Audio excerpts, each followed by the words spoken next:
I made my first million when I was well past 40, and my first billion when I was old enough to be your grandfather. You want to know the difference? The one single variable that separated the man who struggled from the man who succeeded? It's not what you think. Everyone asks me what I learned to do. What was the secret I discovered? The answer is brutally simple. There is no secret. I just learned what to stop doing. Everyone is chasing the next big thing, the hot stock tip, the secret algorithm that will predict the market. They're looking for a key, a magic bullet. It's a fool's errand. It's a complete and utter waste of the one resource you can't get more of, time.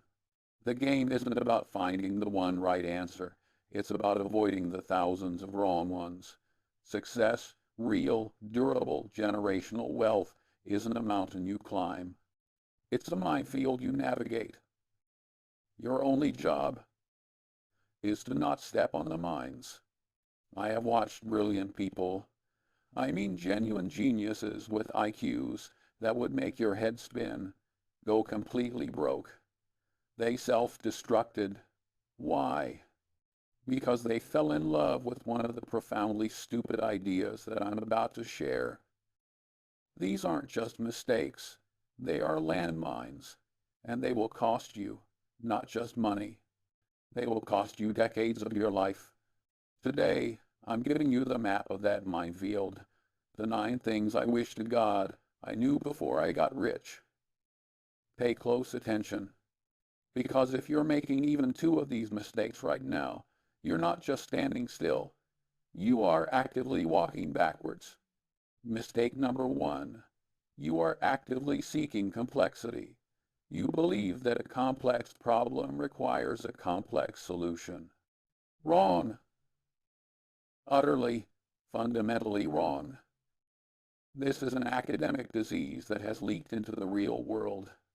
You think that because an idea is wrapped in jargon and backed by a 90-page thesis, it must be smart.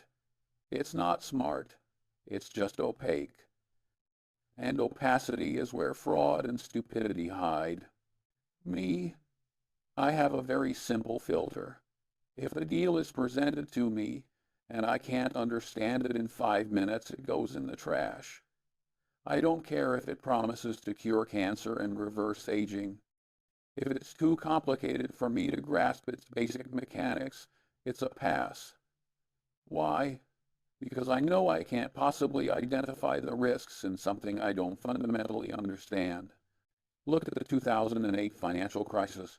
What was at its heart? Complexity, collateralized debt obligations, credit default swaps, instruments so convoluted that the people selling them didn't even understand them. They were black boxes of risk, sold as sophisticated products, and they blew up the world. Compare that to buying a piece of a company that makes a chocolate bar you like. One is a minefield. The other is a business. You spend 6 hours researching a $50 toaster oven. You read every review. You compare 17 models. But you'll put $10,000 into a decentralized synthetic asset protocol because a 22-year-old on the internet told you it was the future. It's insanity. Here's your rule. The explain it to a child test. Before you invest a single dollar, could you explain the investment to an intelligent 10-year-old to the point where they could explain it back to you? How does it make money? Who are its customers? What could go wrong? If you can't, you have no business owning it. Your homework. Go through your entire portfolio tonight. Apply that test to every single holding. Be brutally honest. If you fail the test, sell it. I don't care if you sell it at a loss. The tuition for that lesson is cheaper than the cost of holding it for another 10 years. Mistake number 2. You are chronically underestimating the power of incentives. This is the single most powerful force in the universe. Not gravity. Not compound interest. Incentives. People do what they are incentivized to do. Period. To ignore this is to be willfully blind. It makes me want to scream. Me? I don't listen to what people say. I look at how they get paid. That's the only truth. A stockbroker doesn't get paid if you make money. He gets paid when you trade. So, what is his incentive? To make you trade. A fund manager gets paid a percentage of assets under management. What is his incentive? To gather more assets, not necessarily to get the best returns. History is a graveyard of companies destroyed by perverse incentives. Look at Wells Fargo, creating millions of fake accounts. Why? Because the employees were given impossible sales quotas with huge bonuses attached. The incentive wasn't to serve the customer, it was to hit the number. Look at Enron. The executives were paid in stock, with bonuses tied to a rising stock price. So what did they do? They lied. They committed massive fraud to keep the stock price up so they could cash out. Show me the incentive, and I will show you the outcome. You listen to a CEO on an earnings call and believe every word he says. He's a salesman. His job, his bonus, his entire net worth is tied to you believing the story and buying his stock. You're listening to a commercial and treating it like a documentary. Here's your test. The incentive audit. For any person giving you advice, a broker, a CEO, a financial guru on TV, ask yourself one question. How does this person get paid? What behavior does their compensation scheme encourage? Is it aligned with my long-term interests or their short-term ones? The answer will tell you everything you need to know. Your homework. Find the proxy statement for a company you own. It's a public document. Go to the section on executive compensation. Read it. It will be dense and boring, but it is the most important story that company tells. Understand how the people running your company are incentivized. It will be more revealing than 100 analyst reports. Mistake number 3. You are a man with a hammer, and every problem looks like a nail. You learn one discipline, accounting or engineering or marketing, and you go through your whole life trying to solve every problem with that one tool. It's a ridiculous way to live. It's like trying to perform brain surgery with a screwdriver. You're a one-trick pony in a world that requires a whole stable. Me? I realized early on that the world is not neatly divided into academic subjects. It's a messy, interconnected system. To understand a business, I need to know more than just how to read a balance sheet. I need to understand psychology, to understand why customers behave the way they do. I need to understand history, to see the patterns of bubbles and busts. I need to understand engineering, to grasp the limitations of a product. I built what I call a lattice work of mental models in my head. Big ideas from all the important disciplines. The great failures are often failures of a narrow perspective. The engineers at NASA who approved the Challenger launch. They understood the physics, but they failed to understand the organizational psychology and incentive structures that led to a catastrophic groupthink, the dot-com bubble. The investors understood the technology, but they had zero understanding of business history, which would have told them that profits eventually matter. You read books only about investing. You follow people on social media who only talk about investing. Your entire intellectual world is an echo chamber. You're not sharpening your tool. You're just making the handle shinier. Here's your rule. The 2 disciplines rule. For any major decision, you must be able to frame the problem using models from at least 2 different disciplines. If you're looking at a real estate investment, don't just use a financial model. Use a demographic model. Use a psychological model about what makes a neighborhood desirable. Force yourself out of your intellectual comfort zone. Your homework. This month, read a great book from a field you know nothing about. If you're in finance, read a book on evolutionary biology. If you're a doctor, read a book on military history. Don't do it to find an investment idea. Do it to add a new tool to your mental toolbox. Mistake number 4. You are trading long-term wealth for short-term gratification. You want it now. You see someone else get rich quick on a meme stock, and you feel envy. You see your portfolio down for 6 months, and you feel panic. You are a slave to your most primitive emotions. You are playing a game that is measured in decades, but you are checking the score every 5 minutes. It's a guaranteed way to lose. Me? I am a master of delayed gratification. I am perfectly happy to look foolish for a year, or 3 years, or 5 years, if I believe I will be proven right in 10.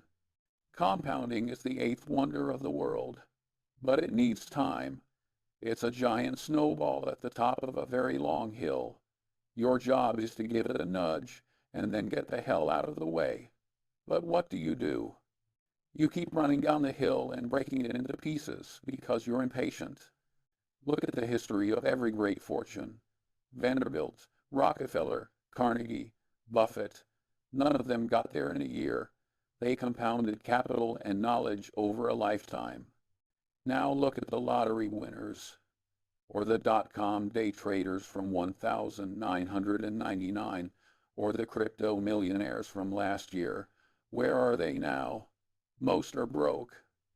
They got a gusher of luck, but they have the emotional discipline of a toddler. You sell a great company that you bought at a fair price because it's been flat for a year, and you use the money to buy some speculative garbage that's up 300%. You're picking the weeds and cutting the flowers. It's the financial equivalent of eating your seed corn. Here's your test, the 5-year test. Can you own this investment without looking at the price for 5 years? If the stock market closed for 5 years starting tomorrow, would you be comfortable holding this, or would you be terrified? If you'd be terrified, you don't have an investment. You have a speculation. Your homework: stop looking at your portfolio every day. It's financial pornography, and it serves no purpose other than to get you agitated. Check it once a month, or once a quarter. Give your investments and your own mind the space to breathe and compound. Mistake number 5. You are desperately trying to be brilliant instead of just consistently trying not to be an idiot. This is the absolute core of it all. It's the central pillar of my entire philosophy. You think the way to win is by making a few brilliant, genius-level moves, hitting a grand slam, finding the next Amazon. That is the absolute wrong way to think about the game. It's a recipe for disaster. The game is won by not making catastrophic errors. It's about consistently hitting singles and doubles and letting the scoreboard take care of itself over a long, long time. Me? I'm not a genius. Warren's not a genius. We're just rational. We have a very high avoiding stupidity quotient. Our entire game is about identifying the common ways that people blow themselves up and then simply not doing those things. We spend more time thinking about what can go wrong than what can go right. It's called inversion. Look at the graveyards of investors. They are filled with brilliant people who made 1 or 2 monumentally stupid decisions. John Merriweather at Long-Term Capital Management, a genius, blew up. Bill Huang at Archegos, a brilliant stock picker, by all accounts, blew up. They swung for the fences with massive leverage and struck out so hard they took the stadium down with them. You spend all your time looking for the next big winner. You're hunting for needles in a haystack. What you should be doing is identifying the haystacks that are on fire and just staying away from them. It's a much easier and more profitable game. Here's your rule: the pre-mortem. Before you make any significant investment, sit down and write a story about how it failed. It's 1 year from now, and this investment has been a total disaster. What happened? Was it a new competitor, a change in technology, a fraudulent management team? Be specific. This forces you to think about the risks, not just the rewards. Your homework: Identify the single dumbest financial decision you've ever made. Don't just cringe. Write down exactly why you made it. What biases were at play? Were you greedy, envious, impatient? Understand your own personal brand of stupidity. That knowledge is more valuable than 100 stock tips. Mistake number 6. You are learning from your own mistakes instead of the mistakes of others. You think making a mistake and learning from it is a sign of wisdom. It's not. It's a sign of inefficiency. It's the most painful and expensive way to learn anything. There's an old saying, it's good to learn from your mistakes. It's better to learn from other people's mistakes. Me, I don't have enough time to make all the mistakes myself. I'd be dead before I learned anything useful. So, I read obsessively, particularly history and biography. I want to know about every great business failure, every bubble, every financial fraud. I want to understand the patterns of human misjudgment that led to those disasters. I am essentially downloading decades of other people's painful experiences directly into my brain for free. Look at the South Sea bubble in the 1,720 seconds, the tulip mania in the 1,630 seconds, the dot-com bubble in the 2000s, the crypto bubble of recent years. The patterns are identical. New technology, a compelling story, mass speculation, a belief that this time it's different, and then a catastrophic collapse. History doesn't repeat itself, but human psychology sure does. If you haven't studied these, you are doomed to be a participant in the next one. You think reading about business history is boring. You'd rather watch a video about a hot new tech stock. You are choosing to walk through the minefield blindfolded because you can't be bothered to look at the map that's been drawn with the blood of those who came before you. Here's your rule. For every hour you spend researching a new investment opportunity, you must spend 1 hour reading about a major business or investment failure. Balance your optimism with a heavy dose of reality. Your homework: pick one great business disaster. Enron, WorldCom, Valiant, Theranos. Go deep, read a book about it, watch a documentary. Understand the mechanics of the failure, but more importantly, understand the human psychology behind it. Make their mistake your lesson. Mistake number 7. You are ignoring your circle of competence. You think that because you're smart in one area, you're smart in all areas.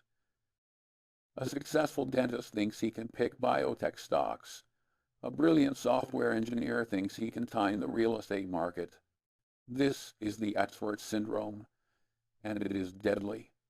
Me, I am very, very aware of the edge of my own competence. My circle is not that big, but I know exactly where the perimeter is, and I am ruthless about staying inside it. If it's outside the circle, I don't even look at it. I don't care if it's the greatest opportunity in a century. It's not for me. It's someone else's game to win or lose. Warren and I passed on Google. We passed on Amazon. Why? We didn't understand them. We couldn't predict what they'd look like in 10 years. We looked like fools. And you know what? It didn't matter, because we also passed on the thousands of other tech companies from that era that went to zero. We don't have to play in every game. We only have to play in the games we have a high probability of winning. You see your friend making a fortune in some industry you know nothing about, and you feel the need to jump in. You're driven by FOMO, the fear of missing out. You're letting the crowd dictate where you should be, instead of your own knowledge. Here's your rule. Teach a class test. Would you be comfortable teaching a university-level class on the industry this company operates in? Not just the company itself, but the entire industry. The competitive landscape, the supply chains, the regulatory environment. If the answer is no, you are outside your circle. Your homework: define your circle of competence. Write it down. Be brutally honest and specific. I understand the economics of branded consumer goods. I understand the business model of insurance companies. I understand residential real estate in my city. That's your hunting ground. Everything else is a distraction. Mistake number 8. You are ideologically rigid. You fall in love with an idea. Tech stocks are the future. Value investing is dead. Gold is the only real money. You adopt an ideology, and it becomes part of your identity. And from that moment on, you are no longer an investor. You are a zealot. You filter all new information through the lens of your belief system, accepting what confirms it and rejecting what challenges it. Me, I have no ideology. My only loyalty is to reality. I want to know what works. I am a learning machine. If I find evidence that contradicts a deeply held belief, I don't discard the evidence. I examine the belief, and if necessary, I discard it. It's what Darwin did. He was constantly trying to disprove his own theories. That's intellectual honesty. It's a superpower. Look at the perma bears who have been calling for a market crash since 2010. They missed one of the greatest bull markets in history because their ideology wouldn't let them see the reality in front of them. Look at the tech bulls in 2021 who believed that profit didn't matter. They held on all the way down because their ideology was more important than their brokerage statements. You argue with people on the internet about your favorite stock. You get angry when someone criticizes it. You have turned an investment into a sports team. This is a catastrophic emotional error. Here's your rule, the steel man argument.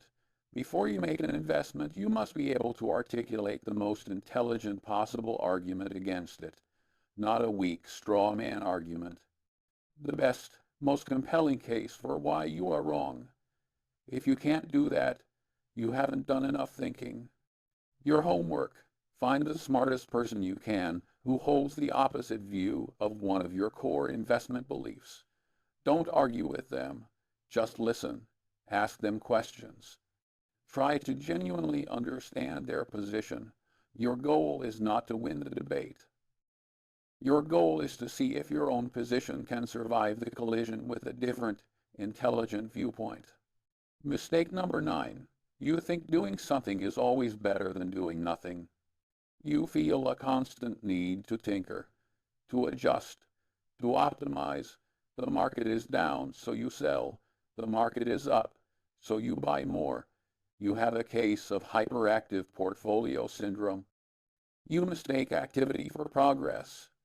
Most of the time, in investing, they are opposites. Me, my favorite holding period is forever. Some of my best decisions were the ones I made once and then did absolutely nothing for 30 years.